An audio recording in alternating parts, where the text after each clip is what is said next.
Hey guys, welcome back to the channel. It's Mike here again with another product review for you. So I've always used Amazon Fire Sticks because of their value, their flexibility. They're pretty amazing devices when it comes to streaming on a budget and you want the most options.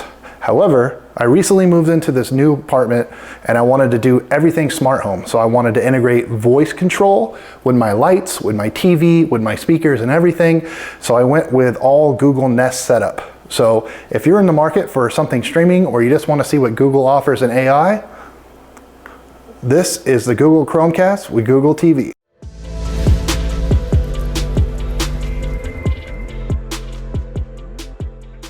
So let's get into the nerd stuff first. It plugs in using USB-C.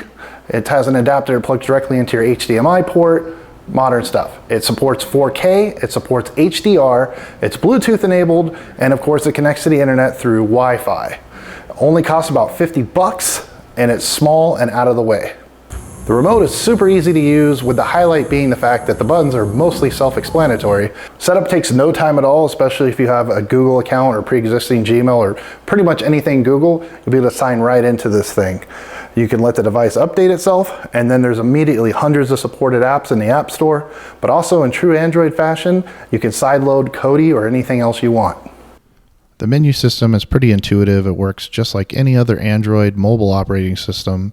You scroll through for the menus, you update things, you add in whatever sideloads you want, and you're good to go. With the main apps library here on the front page, you have the stuff that they're featuring at the top, your main apps in the middle, and then you can go through, like you would see with typical other streaming services, through categories, other devices, things that are featured, recommendations based on the AI, and then a bunch of other cool categories. Continue on with the AI under shows. It'll show you what's new, what's trending, what other people are watching basically, and then by subcategories. Go into the movie tab, it works much the same way, with pay-per-view being at the top. Then it moves down into what's popular, then what's new to different platforms. It goes on into your watch list and on through the categories. One thing of note that's pretty cool is if you notice underneath it gives the rating. It gives the platform that it's on, and it also gives the price. So you find out a lot of information just for scrolling through one page, even if they're on different platforms. And again, that AI is just super special. So when it goes to recommended for you, it really knows what it's talking about. So it learns every time you click something in your watch list or you thumbs up any of your selections. As we slide into the Your Apps portion, you can get your main ones in the front, and then you open the app drawer. You have a selection of, as I mentioned before, hundreds of apps to download, but you can also sideload things. So if you have Kodi or versions of Kodi you'd like to run, they run on here with no problem.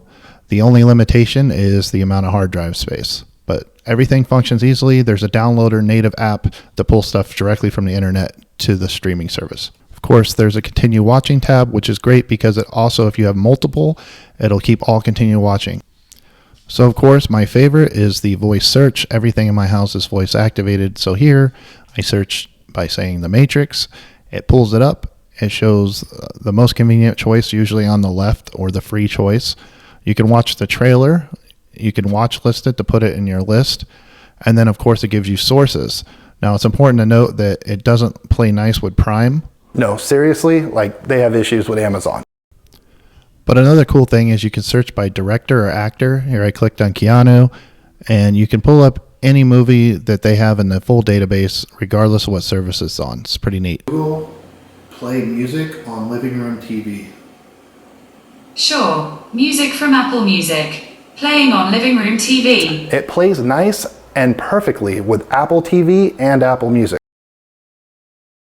Hey Google, turn off living room TV. Alright, turning off the living room TV. So in conclusion, the Google Chromecast with Google TV is an absolute home run. It's the best streaming device I've ever used. Now the caveat is, if you're a pure Apple user, Apple ecosystem, Apple Home, don't buy this, don't even try it. You're gonna be pissed off and it's not worth it. However, anybody else, if you're in a dorm in a college, if you want a smart home, even a smart apartment like what I'm setting up right now, definitely check this thing out. For 50 bucks, it can change your life, and it's like having a personal assistant nearby. As always, if you like the content, like, sub, all that good stuff, questions, flame me down below, and I'll see you on the next one. I'm out of here.